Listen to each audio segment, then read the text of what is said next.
Oi pessoal, nesse módulo, Fundamentos de Boas Práticas de Laboratório, iremos abordar os seguintes tópicos: limpeza, desinfecção e esterilização, embalagem e transporte de amostras e o descarte de materiais provenientes do ambiente laboratorial. Então nessa foto, a gente observa um laboratório típico, com suas bancadas, seus reagentes, uma pia, como a gente pode visualizar nessa foto. E a gente observa que esse laboratório está bem limpo e organizado, com suas coisas nos seus devidos locais. Como é bom trabalhar num ambiente limpo e organizado.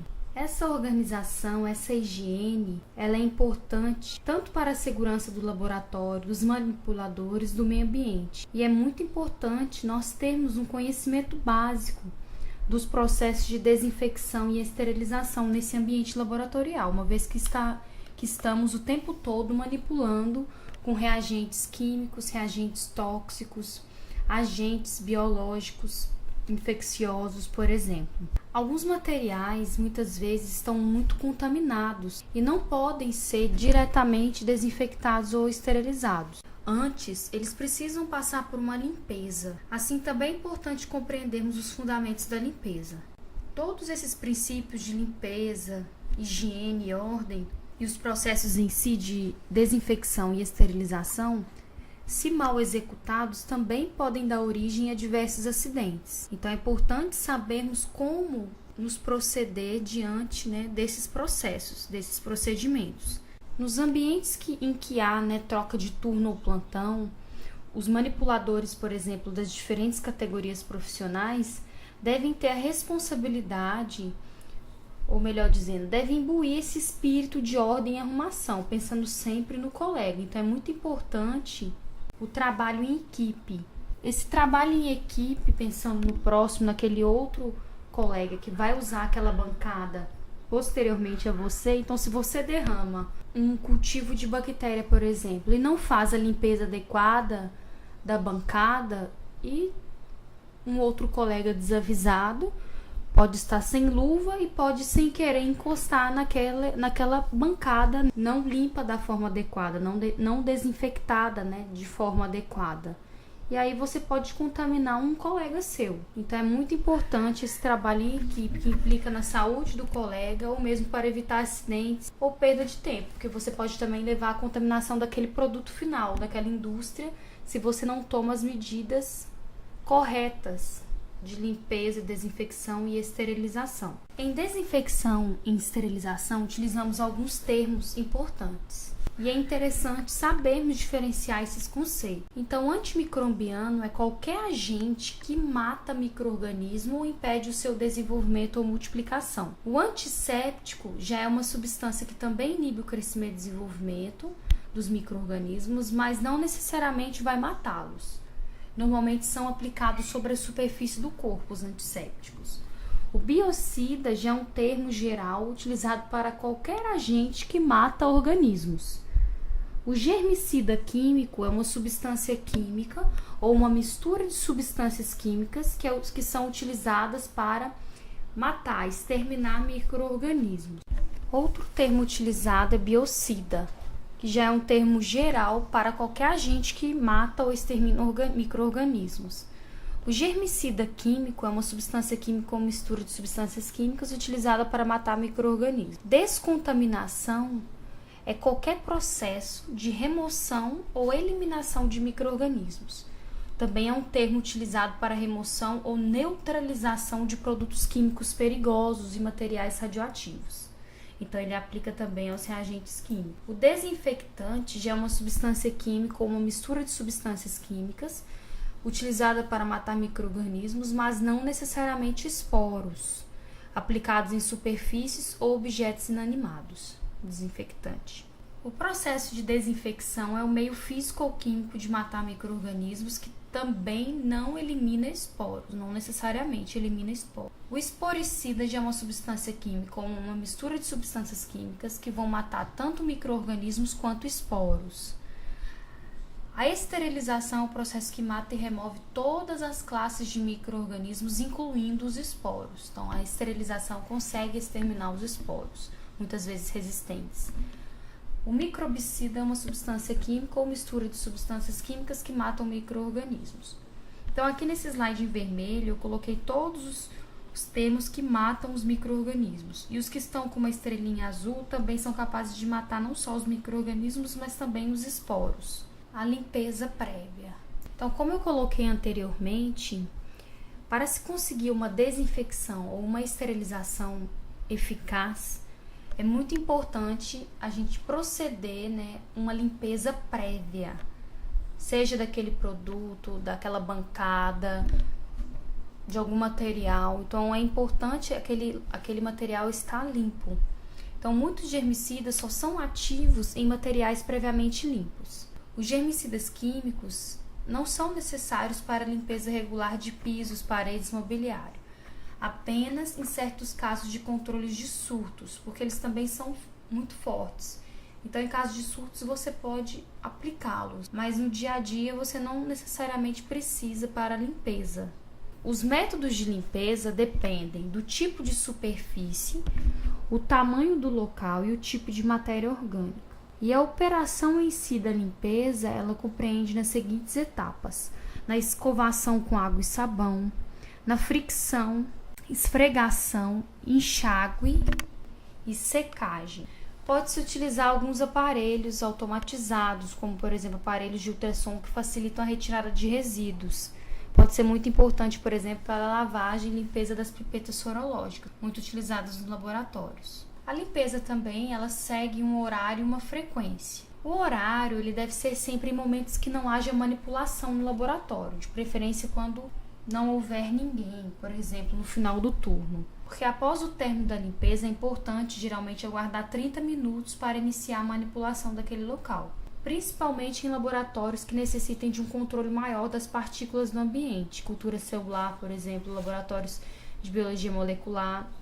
Nesses laboratórios que não pode haver a formação de aerosóis, é importante obedecer esses 30 minutos, porque fora desse horário adequado significa risco tanto para o funcionário da limpeza quanto para o manipulador. Então é importante você respeitar. E a frequência? A limpeza geral deve ser feita em função da quantidade de resíduo produzida e também vai ser dependente da circulação de pessoas. Então, num ambiente que tem um maior número de pessoas, vai demandar uma maior frequência, na limpeza desse ambiente. A Organização Mundial de Saúde, ela recomenda 2 vezes ao dia o piso, por exemplo. E mensalmente podem ser feitas limpezas do teto, vidro, parede, bancada, piso, aquela limpeza mais pesada no caso. É importante salientar que essas exigências específicas de descontaminação irá depender do tipo de experiência, de experimento que você executa naquele ambiente e também da natureza daquele agente ou agentes infecciosos que você manipula. Então, por exemplo, agentes classificados como nível B3 e B4, o tipo de limpeza e desinfecção e esterilização são muito mais rígidos do que em laboratórios, por exemplo, classificados como NB1. Então é importante ser observado esses critérios. Nos próximos slides, a gente vai comentar informações gerais que poderiam ser utilizadas para a elaboração de procedimentos padrões ou mesmo procedimentos específicos para enfrentar riscos biológicos no ambiente laboratorial. Então, são informações gerais dos métodos, dos principais métodos de esterilização e desinfecção. A desinfecção é um processo de destruição dos agentes infecciosos em forma vegetativa, potencialmente patogênicos, existentes em superfícies inertes e podem ocorrer através da aplicação de meios físicos ou químicos. A desinfecção pelos meios físicos ocorre utilizando-se calor na forma úmida, que é o vapor, ou calor na forma seca. E os meios químicos são aqueles em que se utilizam os germicidas, que podem ser líquidos ou gasosos. Dentre os principais germicidas, a gente tem o cloro, ou cloreto de sódio, que é o desinfetante universal tanto para superfície, piso, teto, parede, e ele é um oxidante poderoso com ação corrosiva sobre os metais. Então, você deve estar atento para qual material você está aplicando esse cloro, porque ele pode ser oxidante. Importante, no processo de desinfecção, você dizer o tempo de aplicação de qualquer desinfetante. Esse tempo de aplicação ele vai ser específico para cada material e para cada fabricante. Então, todas as recomendações para a utilização dos desinfetantes devem seguir as especificações do fabricante. Então, a pessoa que vai aplicar aquele desinfetante, aquele germicida, deve estudar as recomendações daquele fabricante para não ter qualquer problema, seja risco para a própria pessoa que está manipulando, seja para evitar acidentes ou riscos para o ambiente, né, o local, o meio ambiente e etc. Então, o cloro, como eu coloquei, ele é muito utilizado, ele é um dos germicidas mais utilizados. Se há derramamento sem sangue, a indicação é você usar 1 grama por litro de cloro livre, o que equivale a 1000 ppm, partes por milhão. Se há algum derramamento com sangue ou respingado ou presença de grande quantidade de matéria orgânica, você deve aumentar essa concentração para 5 gramas por litro de cloro livre. A maioria dessas soluções de hipoclorito no comércio, elas contêm 50 gramas de cloro livre. Então, você deve fazer uma diluição 1:50 ou 1:10 para atingir essas concentrações de 1000 ou 5000 partículas por milhão. É importante estar atento porque a solução de cloro ela libera o gás cloro em altas temperaturas. Ou se você deixar o frasco com a tampa aberta. Então, você vai ter uma progressiva perda do gás cloro. Assim, é bom a pessoa que vai fazer essa desinfecção, o funcionário, ele deve ser treinado e informado sobre essa perda. Então, se ele faz a diluição daquele cloro e deixa ele aberto ou deixa ele no ambiente quente destampado, esse cloro ativo ele vai evaporar. E passou um tempo, você já não vai ter mais aquela concentração ideal de esterilização. Então, essas soluções, o ideal é que elas sejam feitas diariamente. E deve ser manipulado sempre com luvas, porque ele é tóxico, ele é corrosivo, ele irrita a pele, os olhos, o sistema respiratório. Então, é importante o uso dos EPIs adequados. O fenol quaternário ele possui atividade contra as formas vegetativas de micro-organismos. Também não atua sobre os esporos. E ele também pode ser usado no lugar do hipoclorito para a limpeza do piso. O único porém do fenol é que ele é muito tóxico. Ele também deve ser manipulado com os EPIs, luvas de borracha, máscara, sem tocar a pele. E deve ser respeitado rigorosamente as instruções dos fabricantes. Concentrações elevadas podem levar à intoxicação, então é muito importante o uso adequado do fenol. E para aplicá-lo, você tem que primeiro remover a sujeira com um vassourão úmido, por exemplo, e posteriormente um pano molhado com água contendo o produto. Após aplicá-lo, você tem que deixar um ambiente fechado, sem pessoas circulando por no mínimo 10 minutos, e depois você passa um pano com água para retirar o excesso de fenol, para evitar justamente esses efeitos indesejáveis às pessoas daquele ambiente. Então, nessa tabela é só um exemplo das diferentes diluições recomendadas para a utilização do cloro como germicida. Então, o cloro ativo, por exemplo, você pode utilizar na concentração de 0,1% quando o material ou o piso já está limpo, ou numa situação suja você deve usar 0,5%. Solução de hipoclorito de sódio que já está que apresenta, ou melhor dizendo, 5% de cloro ativo, você já deve usar 20 ml por litro numa situação limpa e 100 ml por litro numa situação suja. Então, essa tabela ela especifica as concentrações ideais a depender da forma como o seu cloro se encontra, a solução. O glutaraldeído também é outro germicida eficaz contra micro-organismos, exceto esporos. Ele pode ser comercializado em galões de 5 litros, acompanhados de um pequeno frasco de pó ativo, como a gente vê nessa imagem. Aí você vai reconstituir esse pó com um diluente, aproximadamente 5 litros. E é importante observar que após a diluição, ou seja, a ativação do glutaraldeído, essa solução vai ficar ativa por 2 a 3 semanas, a uma concentração de 2%. A pessoa, o técnico responsável por essa limpeza, por essa desinfecção, deve observar se essa solução vai ficar turva. Se ela ficar turva, quer dizer que o glutaraldeído já não está mais ativo, você deve desprezá-lo. A evaporação desse germicida ela é irritante aos olhos, as mucosas e os pulmões. Então, a atenção aos EPIs é fundamental. A água oxigenada, ou peróxido de hidrogênio, ela possui alta ação oxidativa. Então, ela tem uma alta ação desinfetante. Ele é encontrado na forma de solução aquosa, aproximadamente 30%. E deve ser diluído em 5 volumes de água destilada, como está colocado no slide. Após a diluição, ele deve ser estocado em local fresco e, como ele é sensível à luz, Ele deve ser armazenado protegido da luz em frasco âmbar, aquele frasco mais escuro. E não deve ser aplicado em superfícies de alumínio, cobre, zinco ou latão, já que ele é um poderoso oxidante, né? Ele tem essa ação oxidativa. Ele é um produto também mais caro, então ele é mais utilizado para superfícies que não devam sofrer ação corrosiva e oxidante. Então ele pode ser usado no interior de capelas de fluxos, tubos de CO2. O formaldeído já é um gás incolor, que tem um odor característico bastante forte e é muito eficaz contra os micro-organismos. A atividade dele vai depender da umidade, que deve ser acima de 70%, e da temperatura. Ele ativa uma temperatura maior que 20 graus Celsius. No entanto, o formaldeído ele pode ser muito tóxico, mutagênico e carcinogênico. Então, sua aplicação deve ser feita com cautela. Você deve usar os EPIs no manuseio, né, desse produto. Ele também pode ser encontrado na forma de paraformaldeído ou na forma de solução. E é usado geralmente em casos de contaminação massiva, né? Por exemplo, a cultura de células, muitas vezes, quando está com uma contaminação forte, massiva, você pode aplicar o gás de formaldeído, porque ele é bem forte. O álcool 70, né, é o mais difundido desinfetante. A gente usa ele na forma de etanol, álcool etílico ou do álcool 2-propanol, mesma coisa que álcool isopropílico. Ele também é eficaz contra as formas vegetativas de bactérias e vírus lipídicos, mas também não atua sobre os esporos. A concentração ideal é 70%. Se não tiver nessa concentração, ele não é um bom germicida. Então, não adianta você usar o álcool absoluto 100%, que ele não terá essa ação. Ele ainda pode ser misturado com formaldeído, por exemplo, álcool 70% mais 100 gramas por litro de formaldeído ou com cloro. No caso do cloro, você coloca 2 gramas de cloro livre. E aí ele vai ter uma maior eficiência na desinfecção do material.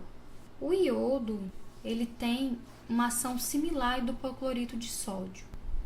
Nas superfícies limpas sem proteínas, por exemplo, você pode usar ele a 75 partes por milhão.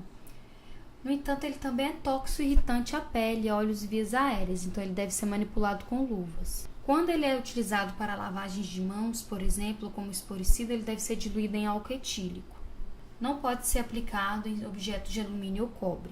Então, todos esses germicidas, a maioria deles, como podemos observar, eles são tóxicos, então eles devem ser usados com cautela.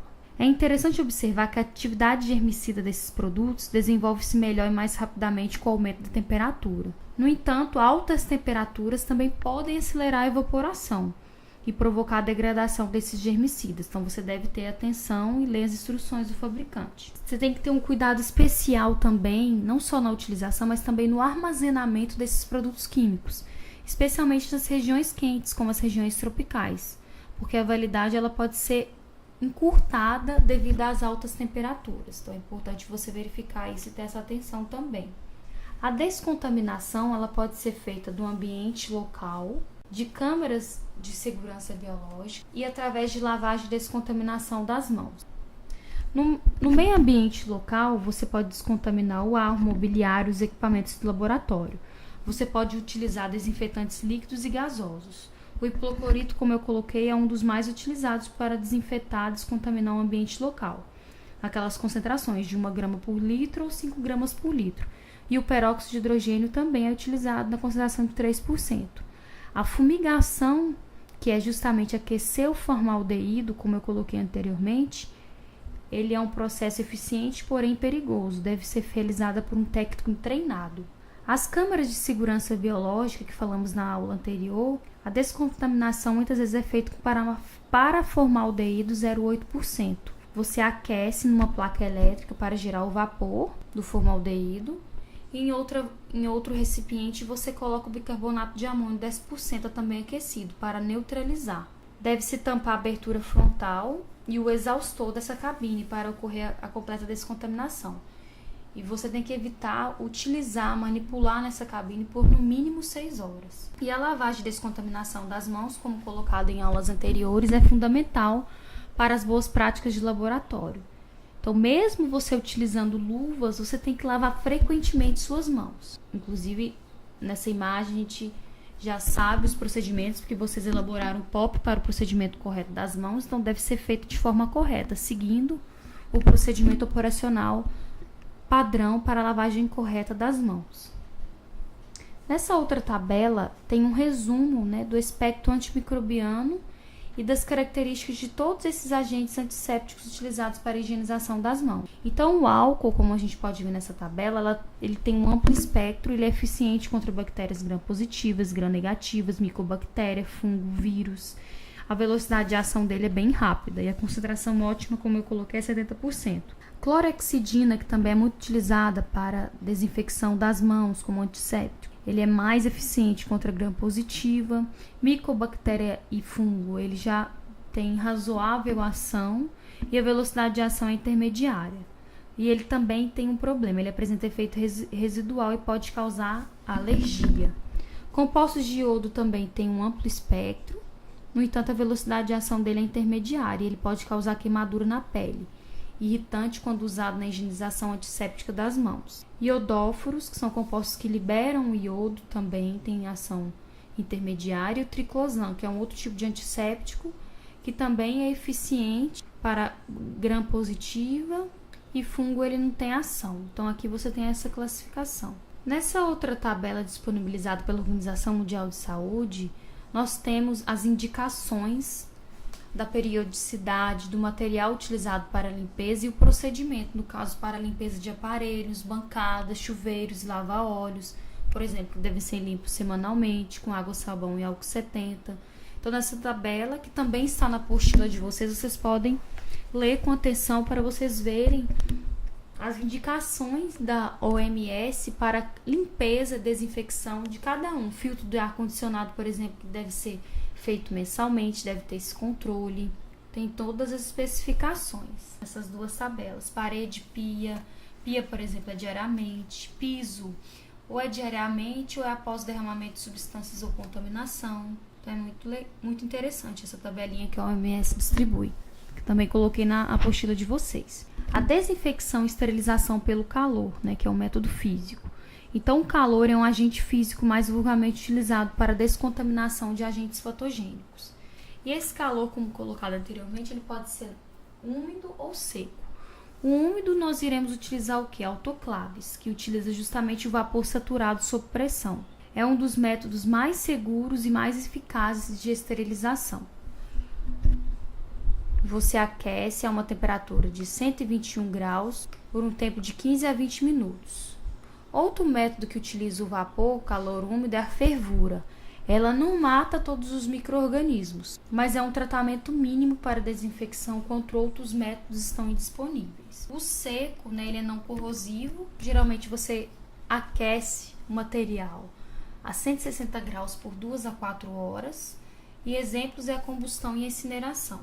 Então, como eu coloquei anteriormente, é muito importante o pessoal, ou seja, os responsáveis pela limpeza, terem um treinamento adequado para a limpeza correta e adequada dos ambientes laboratoriais. Você deve orientar, melhor dizendo, esse funcionário a usar os EPIs adequados. É proibido, por exemplo, como eu coloquei anteriormente, pertences pessoais e alimentos dentro do laboratório, então você tem que instruir esses funcionários. Não é permitido o uso de vassouras, uma vez que aumenta a infecção das vias aéreas e a produção de aerosóis.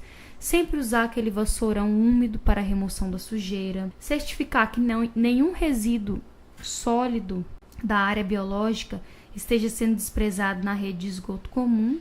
E todos os lixos devem ter pedal e tampa, para justamente evitar aquele profissional ou mesmo outro funcionário qualquer do laboratório de encostar a mão naquele lixo contaminado. Então sempre tem que ter pedal. Os EPIs devem incluir, por exemplo, luvas de borracha resistente, bota, óculos, né, as botas que são muito utilizadas, e vai conferir, né, proteção àquele funcionário sobre qualquer derramamento dos próprios desinfetantes, que, como vimos, são bastante tóxicos. Então, todos esses germicidas, eles devem ser escolhidos, armazenados, manipulados ou mesmo eliminado com cuidado, respeitando a norma do fabricante. Então, todos os funcionários têm que ser instruídos a trabalhar de forma adequada com esses germicidas. Toda lixeira, como eu coloquei, deve conter duplo saco plástico. No caso do lixo infectante, esse saco é de cor branca, com o símbolo do perigo biológico de material contaminante, assim como o registro da unidade geradora do resíduo. Iremos falar em mais detalhes de como é o descarte desse tipo de material nos próximos slides. Mas é importante saber que diariamente deve ser retirado esse resíduo biológico do ambiente de trabalho, mesmo que isso signifique maior tempo e maior dinheiro. E todo profissional é considerado responsável pela técnica que ele está desenvolvendo e pelo resíduo gerado no seu setor. Então, ele tem que dar conta de desprezar aquele resíduo da forma adequada. Se ele gerou aquele resíduo, ele também é responsável pelo seu descarte adequado. O uso de cera também é proibido, você deve impedir, porque pode levar a escorrego, né? Os pisos devem ser resistentes a álcool, a ácido, deve ser regular, impermeável, de cor clara e lavável. Pisos irregulares, como eu coloquei na última aula, aumenta a chance de da sujeira acumular e, consequentemente, de haver proliferação microbiana. Então, é importante esses pisos serem lisos, sem irregularidades. Então, é muito importante todo profissional, seja ele da limpeza ou seja qualquer funcionário daquele ambiente laboratorial, ele tem que valorizar os procedimentos de limpeza. Formar e reciclar o pessoal da limpeza também implica diretamente no melhor ambiente de trabalho, uma menor taxa de infecção, menor risco de acidente de trabalho. Então, tudo isso forma um grande caminho para a qualidade no ambiente de trabalho. Vou falar rapidamente agora dos sistemas de limpeza muito utilizados nas indústrias, que são o CIP com C e o CIP com S. O Clean in Place, que é limpeza no local, e Sterilization in Place, que é o CIP com S, que utiliza da limpeza e desinfecção automática. Então, esses sistemas, eles fazem a limpeza e desinfecção automática sem a necessidade de qualquer desmontagem ou montagem daquele sistema de produção. E tem um mínimo envolvimento do operador. Essa limpeza, ela pode ser feita por sistemas manuais automatizados e precisa ser um processo muito bem controlado, confiável e repetível que satisfaça todas as rígidas recomendações de higiene demandadas pela indústria. Então, como que funciona, né, esse Clean in Place? Você aplica um detergente adequado, um solvente em um fluxo, controlando a pressão, a temperatura, a concentração adequada em um tempo específico. Então, todo o processo é automatizado e controlado. E aí você aplica a energia suficiente para garantir que o equipamento será limpo. Então, o Clean in Place, ele utiliza uma energia térmica, que é aumentar a temperatura da solução, por exemplo, desinfetante. Ele utiliza também os princípios da cinética, que vai justamente aplicar velocidades distintas de dutos adequados ou pressão para fazer a limpeza adequada daquele sistema. A depender da configuração, o tempo médio para uma limpeza excelente é de aproximadamente 1 hora, o tempo médio. E ele utiliza também de químicos, o uso de detergente ou solvente. Então, esse sistema ele vai se autolimpar. Ele utiliza um pré-misturador, um tanque buffer, ou seja, um tanque de tampão e bombas de alta capacidade, montados em uma ponte entre as bombas do produto. E durante esses vários ciclos de CIP, os agitadores dos tanques vão trabalhar e vão misturar, né, no caso, todos esses princípios térmicos, químicos e cinéticos, vão trabalhar numa baixa velocidade e as bombas de produto vão trabalhar em velocidade média para evitar o desgaste da bomba. Então, é todo um procedimento, na realidade, muito bem controlado para fazer a limpeza automatizada dos sistemas de produção industrial. Então, ele é um equipamento quimicamente limpo. Ele remove todos os resíduos do solo e todos os agentes, de modo que o contato com a superfície limpa não resulte em contaminação física. E se for necessário, você ainda, após o CIP, você faz o CIP com S, que é a esterilização. As vantagens, né, desse procedimento é que é um procedimento validável.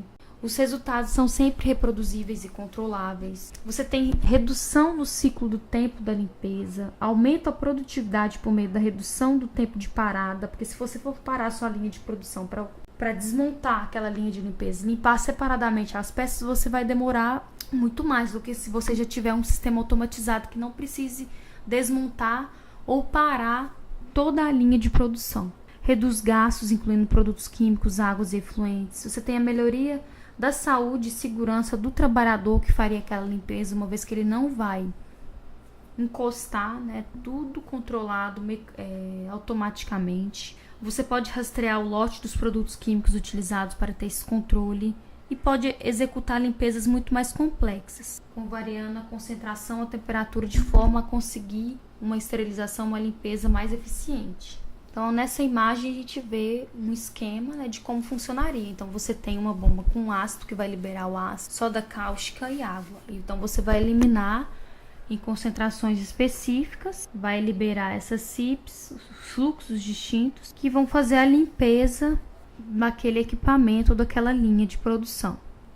E o Sterilize in Place é um termo genérico para sanitarização, desinfecção e esterilização do equipamento. Você remove qualquer resquício de contaminação. Você utiliza o CIP químico e utiliza desinfetante químico nos enxágues finais de água do CIP, ou você faz um CIP térmico, que aplica uma água aquecida na temperatura ideal e no tempo ideal, de tal forma a garantir a desinfecção e esterilização daquele equipamento.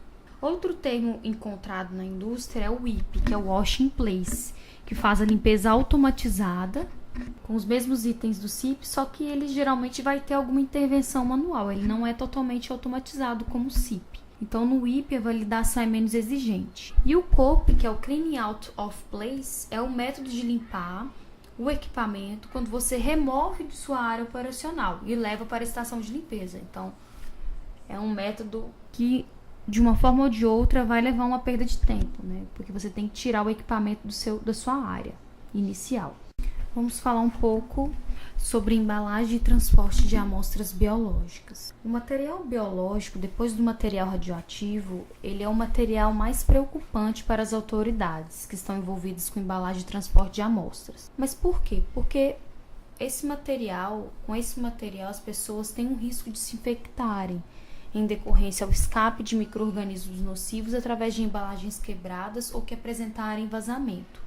Nessa figura do slide, nós observamos que um funcionário leva algum tipo de material e tropeça com essas caixas que ele carrega, e as consequências desse acidente podem ser graves e levar até a morte, se formos pensar, por exemplo, que essa funcionária está manipulando um material biológico de alto risco, como, por exemplo, o risco Ebola, um laboratório de pesquisa do vírus Ebola, e esse funcionário, sem querer, tropeça, vai derrubar esta funcionária, que por sua vez pode derramar aquele líquido contaminado com o vírus altamente periculoso no ambiente, ou ela mesma, como a gente observa na figura, ela está com um jaleco de mangas curtas, podem derramar material contaminado, ou ela se furar o braço, por exemplo, com esse tipo de material, pode ocasionar um acidente grave. Por isso é importante todo cuidado, todo conhecimento das boas práticas laboratoriais. A elaboração de um POP é essencial para especificar os procedimentos da embalagem, da estocagem e transporte. Por exemplo, ele poderia estar levando algum material contaminado, esbarrar, tropeçar e quebrar um frasco, por exemplo, presente numa embalagem, que se rompe e, por sua vez, pode levar à contaminação daquele meio ambiente ou das pessoas daquele local. Então, o POP, ele muito bem executado, ele elimina ou minimiza esses riscos aos profissionais, à comunidade e ao meio ambiente. Então, a educação ela é importante nesse processo, a conscientização desses profissionais do transporte e embalagem correta desse tipo de material. Os organismos internacionais, eles recomendam a identificação obrigatória do produto biológico potencialmente infectante. Então, todo produto que vai ser transportado biológico, de origem biológica, ele precisa ter o símbolo universal, se ele for infectante, por exemplo. Tem que ter as especificações daquele conteúdo e a identificação do remetente. Então, ao embalar um produto biológico, recomenda-se que ele seja embalado no seu tubo original, que deve ser devidamente identificado e fechado, e deve estar fixo em um recipiente de plástico. Tubos de transporte, por exemplo, uma caixa térmica tipo isopor, isolante. O remetente, é importante que ele estabeleça um entendimento prévio com a empresa de transporte e o destinatário, a fim de garantir que as amostras sejam recebidas e imediatamente examinadas. Nessa figura, a gente observa um esquema de como deve ser embalado substâncias infecciosas da categoria A. Essas substâncias da categoria A são o quê? São substâncias altamente perigosas, que potencialmente poderiam ser utilizadas em incidente terrorista, por exemplo, ou produzir sérias consequências, tais como uma contaminação em massa. Exemplos nessa categoria é o bacilo anthrax, por exemplo, ou o próprio vírus ebola. Então, o transporte desse tipo de material da categoria A deve seguir normas rígidas. Então, como coloquei anteriormente, ele deve ser transportado no seu tubo original, previamente identificado. Depois existe uma embalagem secundária, que vai ser um estanque com um material absorvente, caso esse recipiente original se rompa, tem essa proteção, né, desse material absorvente, que também tem o registro dessa amostra, incluindo a lista do conteúdo. Depois tem a embalagem exterior, que pode ser uma caixa do tipo isopor. Nessa embalagem externa vai ter uma etiqueta indicando a orientação da amostra, se ela está para cima, se ela está para baixo. Deve haver as especificações da ANU das nações, com o símbolo daquele tipo de substância. Deve ter o símbolo de material infectante e as especificações daquela substância, o remetente e o destinatário. Tudo deve estar bem explícito nessa caixa, nessa embalagem. Nessa outra imagem, que são a embalagem de etiquetagem de substâncias infecciosas de categoria B, categoria B são todos os outros agentes que não se encaixam dentro da categoria A, ou seja, é um material biológico que não tem um alto nível de periculosidade, não é classificado em NB3 e NB4, mas que tem um risco de infecção, por exemplo, amostras de sangue de indivíduos positivos para HIV e HBV, por exemplo. Nesse tipo de categoria, né, o produto, a amostra deve ser embalada no seu tubo original, depois deve haver um outro receptáculo estanque, assim como na categoria A com material absorvente, esse recipiente pode ser do tipo porta-tubos, com uma esponja, que também deve ser identificado, assim como o tubo original. O tubo externo deve ter a marca da embalagem, identificação, no caso desse é o N3373. A embalagem exterior deve ser rígida e deve também ter as etiquetas de destinatário e expedidor. Assim, os regulamentos sobre o transporte de agentes biológicos, eles devem ser muito bem definidos, de modo a assegurar a proteção ao público e aos trabalhadores da rede de transporte, a exposição de qualquer agente que possa estar presente nessa embalagem. E essa proteção, tanto da pessoa que vai fazer o transporte daquela embalagem, quanto da própria comunidade, ela é obtida através de requisitos de um rigoroso acondicionamento. Então, esse produto eles têm que estar muito bem acondicionado, que suporte manipulação brusca e contenção de todo o material líquido dentro da embalagem, sem que ocorra vazamento. Então, você deve proceder essa embalagem de forma adequada. A rotulagem deve ser bem clara, com o símbolo do risco biológico e outros rótulos que alertem os transportadores. Deve haver uma documentação sobre o conteúdo perigoso na embalagem, informando sobre as condições necessárias. Esse documento deve conter informações necessárias para o caso de um acidente, de uma situação de emergência, por exemplo, e deve ser feito o treinamento desses trabalhadores da rede de transporte para se familiarizar com aquele tipo de produto, de forma a lidar com situações de emergência. Então, tudo isso faz com que esse pessoal, né, da área de transporte e embalagem fique protegido, todas essas informações. Nesse slide eu deixei alguns links nos quais vocês podem acessar para ver de forma mais aprofundada essas normas para o transporte e embalagem. Falando um pouco agora sobre o descarte de materiais infecciosos e químicos. Nos ambientes laboratoriais, sejam estes localizados em hospital, laboratórios de pesquisa na indústria, ocorre a formação de muitos resíduos de potencial risco contaminante. Por isso é importante o conhecimento das normas adequadas para o descarte de materiais químicos infecciosos, para evitar qualquer tipo de acidente e proteger tanto o manipulador quanto o meio ambiente. No descarte de resíduos, os materiais que estiverem em contato com as amostras potencialmente infectantes devem ser descontaminados. Este material ele deve ser colocado em saco plástico à prova de vazamento e identificado antes de ser autoclavado. Então, todo material que está em contato com a amostra potencialmente infectante deve ser descontaminado antes de sair da área de trabalho onde foi manipulado. Todos os materiais em amostras contaminadas precisam sofrer o procedimento de desinfecção antes de serem descartados ou limpos para uso posterior. E quando embalados nos sacos plásticos, esses sacos devem ser colocados em vasilhames de paredes rígidas, laváveis e identificados e colocados numa área restrita. E para se proceder de forma adequada o descarte de resíduos sólidos gerados nos serviços de saúde e nos laboratórios, é importante conhecermos a classificação desses resíduos. Então, segundo a Anvisa, por meio do documento RDC número 306, ela classifica esse resíduo em 5 grupos. O grupo A, que são os potencialmente infectantes, que podem, por sua vez, serem classificados em grupo A1, A2, A3 e A4. Então, o grupo A são aqueles resíduos com a presença de agentes biológicos, sendo que o grupo A1 inclui as culturas de células, estoques de micro-organismos, meios de cultura, instrumentais utilizados, resíduos de manipulação genética. O A2 são carcaças, peças anatômicas, vísceras provenientes da cultura, vísceras provenientes de animais submetidos de experimentação com micro-organismos. O grupo A3 inclui peças anatômicas, membros do ser humano, produtos de fecundação, com peso menor que 500 gramas ou idade gestacional menor que 20 semanas. E o grupo A4 inclui kits de linhas arteriais, endovenosas, filtros de ar, respiradores de áreas contaminadas, recipientes contendo fezes, urina e secreções de pacientes que tenham agentes da classe 4 de relevância epidemiológica, tecido adiposo, de lipo, proveniente de lipoaspiração, vísceras e peças anatômicas de animais que não tenham sido submetidos à experimentação. Então, tudo isso estão dentro do grupo A, de potencialmente infectantes. O grupo A5 já inclui órgãos, tecidos, fluidos orgânicos, materiais perfuro-cortantes, escarificantes e demais materiais provenientes de indivíduos ou animais com suspeita ou certeza de contaminação com prio.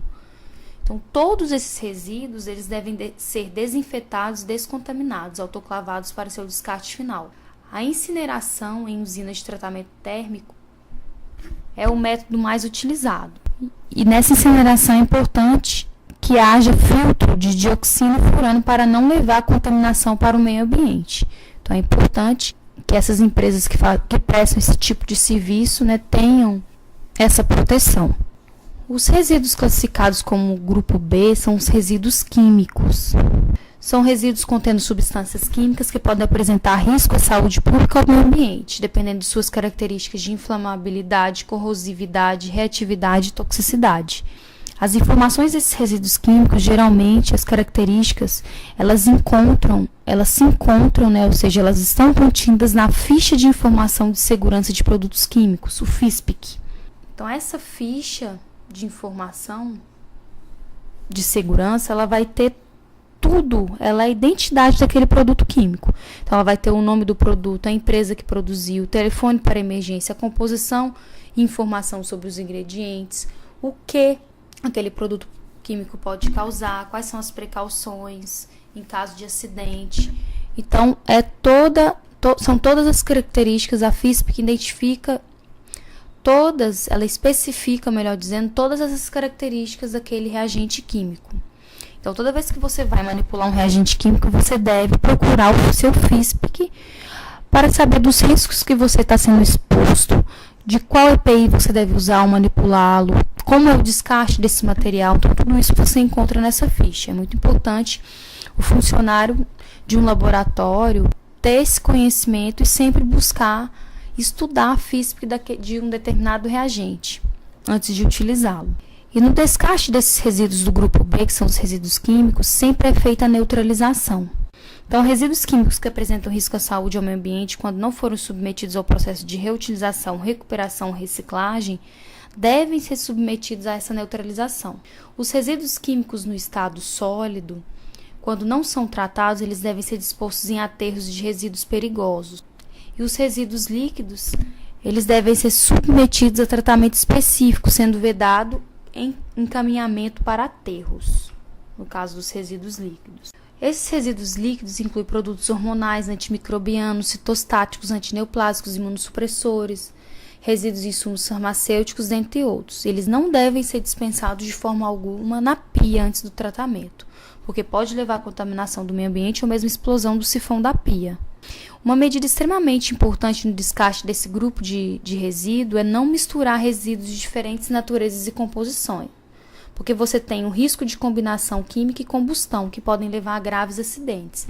Por isso mesmo, você deve atentar. A FISP, a FISPIC, né, a ficha de informação de segurança, para você verificar se você pode misturar um determinado reagente com outro, se é compatível ou não. Nessa tabelinha, por exemplo, metais alcalinos como sódio e potássio não podem ser misturados com dióxido de carbono, hidrocarboneto e água, porque podem levar à combustão. Então, é importante você estudar essa lista de compatibilidade do seu composto, do seu reagente, do seu resíduo. O grupo C são os rejeitos radioativos. Quaisquer materiais resultantes de atividades humanas que contenham radionucleotídeos provenientes em quantidades superiores ao limite de injeção especificado nas normas do CENEM, que é a Comissão Nacional de Energia Nuclear, é um resíduo radioativo. Então, os rejeitos radioativos ou contaminados com radionucleotídeos provenientes de laboratórios de análises clínicas ou de serviços de medicina nuclear têm todo um descarte específico e adequado. Ele deve ser transportado adequadamente para os depósitos do CENEM, que é dessa Comissão Nacional de Energia Nuclear, onde eles serão armazenados. Aí ocorre o isolamento desses radionucleotídeos e restrição de liberação para o meio ambiente. O tempo de armazenamento é diretamente relacionado ao tempo de decaimento. O grupo D são os rejeitos comuns, que inclui papel, plástico, vidro, etc. E você pode fazer a coleta seletiva. É importante, porque o que der e que não for contaminado e der para você reciclar, será muito bem-vindo. O grupo E são os perfluorocortantes. Então, os materiais perfluorocortantes escarificantes, como lâminas, lamínula, vidraria, seringa, bisturi, esses materiais devem ser descartados separadamente. Por quê? Porque eles podem furar o plástico e levar a um acidente. Então, você tem que descartá-los separadamente no local de sua geração, imediatamente após o uso ou necessidade de descarte. Então, você usa caixas próprias, que são caixas rígidas.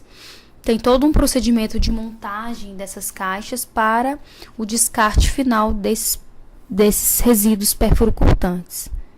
As agulhas descartáveis devem ser desprezadas juntamente com as seringas.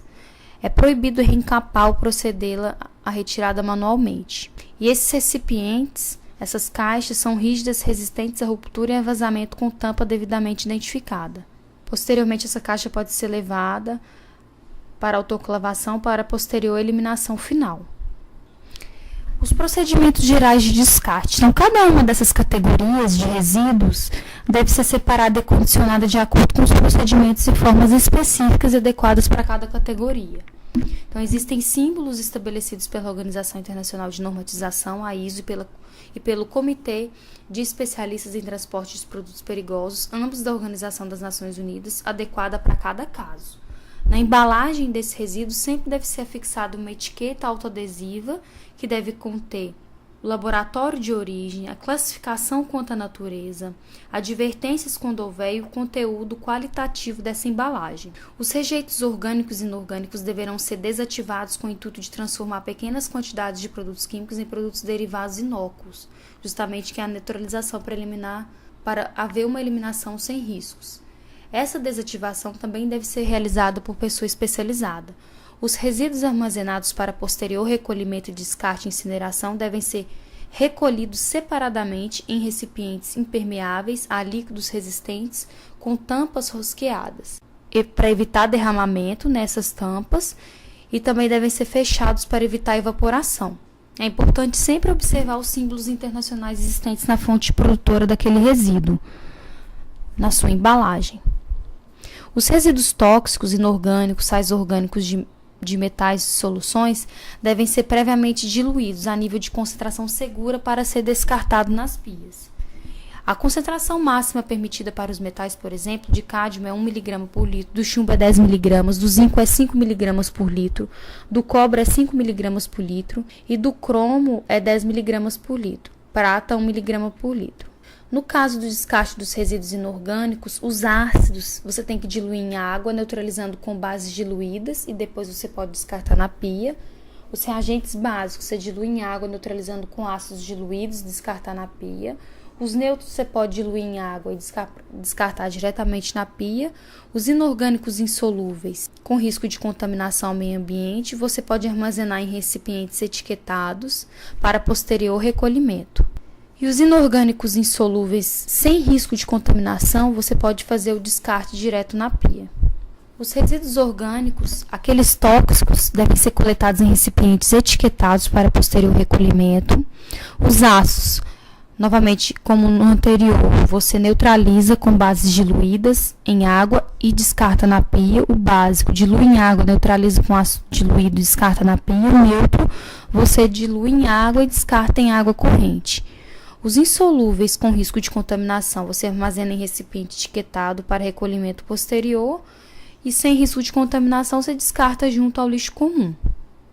Os solventes orgânicos, no caso os halogenados, que tem o gás halogênio, você armazena em recipientes etiquetados para posterior recolhimento. Os não halogenados se armazena em recipiente etiquetado para posterior descarte ou incineração. Os solventes não tóxicos, você coleta em frasco também etiquetado para posterior recuperação. E os solventes que formam peróxidos, você deve adicionar substâncias que impeçam a formação de peróxidos, coletar em recipientes etiquetados e depois incinerar. O gerenciamento de resíduos sólidos da área da saúde, RSS.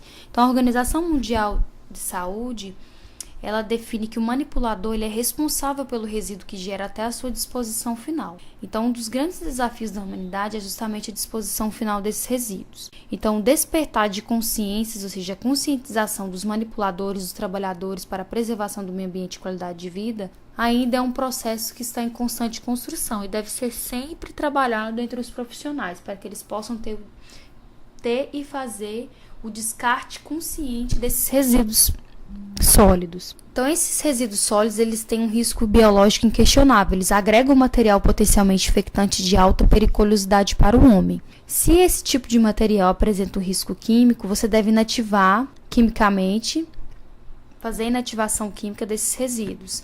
Se ele apresentar um risco físico, você deve fazer o descarte, por exemplo, de material perfuro-cortante plástico nos recipientes adequados.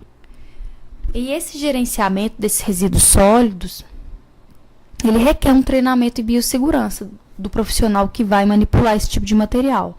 Deve ter uma ênfase nos conceitos dos EPIs e EPCs, uma conscientização na identificação dos resíduos e um controle dessa identificação, segregação, acondicionamento, armazenamento, transporte, manuseio e disposição final desse resíduo. Tudo isso deve ser bem definido. E não há consenso sobre o destino final desse resíduo sólido proveniente de áreas de saúde e laboratoriais. Eles devem ser incinerados, devem ser inativados com micro-ondas, tecnologia de plasma. Existem diferentes tecnologias hoje que podem inativar esses resíduos. 75 a 80% desses resíduos no Brasil são dispostos a céu aberto, ou seja, isso ainda é um absurdo que ainda ocorra o descarte inadequado desses resíduos. Poucos têm definições claras do que fazer com resíduos sólidos gerados nos laboratórios. Sangue e outros tecidos, por exemplo, são classificados como resíduos infectantes. O destino final é desigual de norte a sul do país. O consenso é que esse resíduo deve ser tratado a uma temperatura superior a 700 graus Celsius. E existem diferentes propostas para a disposição final desse resíduo sólido da área de saúde. A gente tem a compactação e a trituração, que visa reduzir o volume desse resíduo, não é recomendado para resíduos sólidos provenientes da área de saúde. Existe perigo de rompimento da embalagem e a desvantagem é propagar aerossóis para o ambiente e o risco de contaminação para os trabalhadores. Então, não é indicado. A esterilização por vapor, a autoclavagem, é um dos métodos mais usados no Brasil. A temperatura atinge 121 graus Celsius. O método só é efetivo para materiais livremente expostos. Sacos cheios formam bolsões de ar que podem dificultar o acesso do vapor. Então, é importante que você não deixe os sacos tão cheios. O mesmo ocorre com resíduos fortemente compactados. Então, você não pode compactar muito o seu resíduo, porque o vapor não vai conseguir penetrar. Então, por esse motivo, não é ideal para os laboratórios da área de saúde em função dos vírus encapsulados, como o da hepatite V, que existe temperatura acima de 700 graus para ser inativado. Lembrando que na autoclavação a gente usa uma temperatura máxima de 121 graus. Então, para certo tipo de material, o mais indicado é a incineração acima de 700 graus, como falado anteriormente. A esterilização por gás ou vapor químico com óxido de etileno é uma esterilização através de agente químico vaporizado sobre os resíduos numa câmara fechada. É uma opção. E a esterilização por radiação é mais comum o uso de feixes de elétrons, ultravioleta, infravermelho, radiação gama ou cobalto para esterilizar e inativar o material contaminado. A esterilização por tocha de plasma é um processo de altíssimo custo. Ela utiliza um gás ionizado formando uma tocha de plasma a temperatura de 1.090 graus, em média até 4.000 graus Celsius. Nesse caso, os resíduos são fundidos e escoam com uma lava, que vitrifica ao solidificar. E essa lava, esse vidro, depois pode ser utilizado para fazer cadeiras, por exemplo. Na esterilização por laser, você leva a fusão dos resíduos a uma temperatura de 3.870 graus a 5.540 e tem baixa emissão de poluentes. Os resíduos ficam estéreis, mas não são reduzidos em volume. Na esterilização por micro-ondas, é muito utilizado em alguns locais, na Europa e nos Estados Unidos. Tratamento intermediário, ele usa trituração, que pode formar aerossóis, é uma desvantagem. A temperatura média é 90 graus. Tem um custo elevado por ser um processo intermediário e produz aerossóis químicos voláteis e biológicos não tratados, que pode aumentar o risco de contaminação do ambiente e dos profissionais. Então, não é um método muito indicado. A inativação térmica, que utiliza a transferência de calor semelhante à esterilização por vapor, utiliza uma temperatura de 320 a 380 graus, por um tempo de 2 a 4 horas. Tem um gasto excessivo de energia elétrica e tem os mesmos problemas da autoclavação. A desinfecção química não é um método usado para a disposição final dos resíduos sólidos. É utilizado mais para a limpeza de superfícies, como vimos anteriormente. E a esterilização a vapor seguida de computação, após passar por uma grande autoclave, os resíduos são transportados hidraulicamente a um compactador, que reduz em até 60% do volume. O custo desse tipo de esterilização é equiparável à incineração. Permanece uma dúvida se as partículas virais seriam resistentes à temperatura do vapor. E a incineração, usina de tratamento térmico, utiliza temperaturas acima de 1.000 graus Celsius, reduz o resíduo de 6 a 8% do seu peso e exige instalações previamente aprovadas e acompanhadas pelos órgãos ambientais. Ou seja, eles devem possuir filtros de dioxina e furano que protegem o meio ambiente. Usinas modernas hoje utilizam diesel e produzem calor e energia para o setor. Então era isso, pessoal. Qualquer dúvida podem acessar a plataforma. Também disponibilizarei na plataforma um guia de descarte de resíduos para vocês aprofundarem os estudos. Até a próxima!